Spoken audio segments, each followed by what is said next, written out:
Isaiah 65 verses 2 and 3 declares, I have stretched out my hands all day long to a rebellious people, who walk in a way that is not good, according to their own thoughts, a people who provoke me to anger continually to my face, who sacrifice in gardens, and burn incense on altars of brick. Idolatry was not a strange phenomenon to the people of the Bible and is certainly not strange to us today. This does not make the biblical principle of having only one God any less true or important. Dr. Francesca Stavrakopoulos from the University of Exeter began the whole argument that God had a wife who was edited out of the Bible. She has written a book titled, God Had a Wife but Edited Out in Bible. According to Dr. Stavrakopoulos, the goddess Asherah, who is referenced multiple times in the Old Testament, was actually the wife of the biblical God Yahweh and not some rival false god. Stavrakopoulos maintained that the biblical texts name many of them, El, Baal, Molech, and Asherah. Despite Yahweh's assertion in the Ten Commandments that, you shall have no other gods before me, it appears these gods were worshipped alongside him, and the Bible acknowledges this. Dr. Stavrakopoulos mentions the Book of Kings account that, in Yahweh's temple in Jerusalem, the goddess Asherah was worshipped. Now friends, it is with great disappointment that with reading the accounts of Kings, a scholar would leave with the notion that there was a relationship between Asherah and the God of the Old Testament. To be clear, the Old Testament, if nothing else, is firm regarding its stance on who is to be revered and who is to be worshipped. Here is what the 1 Kings has to say about Asherah. 1 Kings chapter 18 gives the account of Elijah on Mount Carmel. 1 Kings chapter 18, verse 16 to 21 says this. So, Obadiah went to meet Ahab and told him, and Ahab went to meet Elijah. When he saw Elijah, he said to him, Is that you, you troubler of Israel? I have not made trouble for Israel, Elijah replied. But you and your father's family have. You have abandoned the Lord's commands and have followed the Baals. Now summon the people from all over Israel to meet me on Mount Carmel. And bring the 450 prophets of Baal and the 400 prophets of Asherah, who eat at Jezebel's table.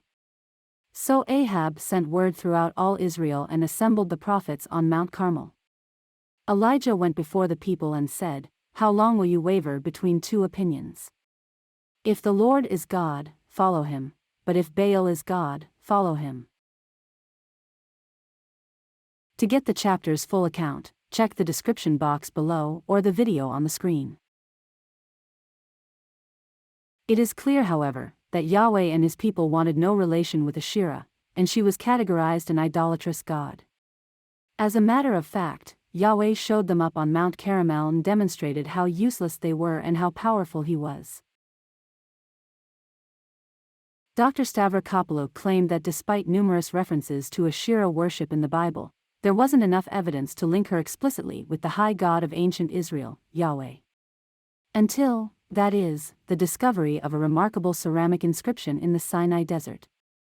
The inscription is a petition for a blessing, Stavrakopoulos proudly inferred that, crucially, the inscription asks for a blessing from Yahweh and his Asherah.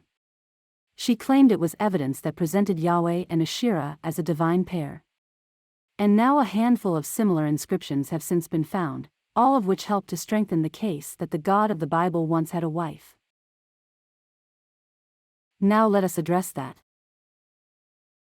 The accounts of Asherah were not removed from the Bible, neither was it denied that the people worshipped Asherah as a god. The worship of multiple deity was not unique to the pagan culture, and pairing their deities were not out of the question. Nonetheless, the people's action cannot be used to factual claim Asherah as God's wife, and repeatedly in scriptures Asherah and other false gods were removed by godly kings who reigned and believed only in Yahweh. This is 2 Kings' account of Asherah.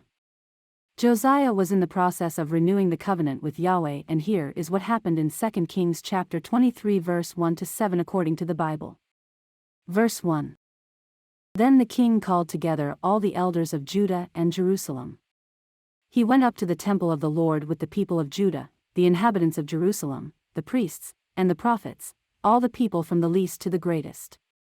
He read in their hearing all the words of the book of the covenant, which had been found in the temple of the Lord.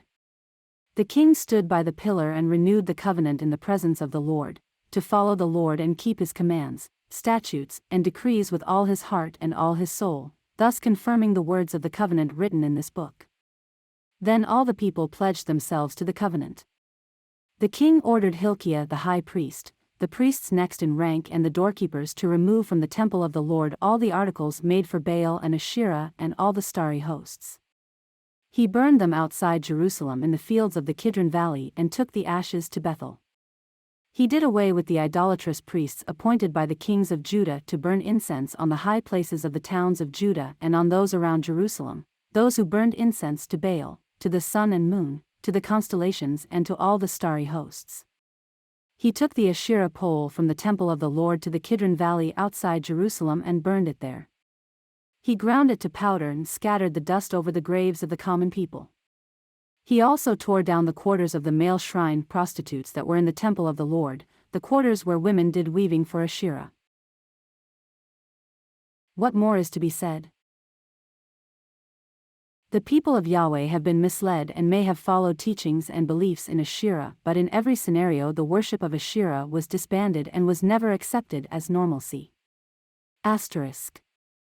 Friends, I will leave you with this, Exodus 20 verse 4-6, and it reads, "You shall not make for yourself an image in the form of anything in heaven above or on the earth beneath or in the waters below. You shall not bow down to them or worship them, for I, the Lord your God, am a jealous God, punishing the children for the sin of the parents to the third and fourth generation of those who hate me, but showing love to 1,000 generations of those who love me and keep my commandments."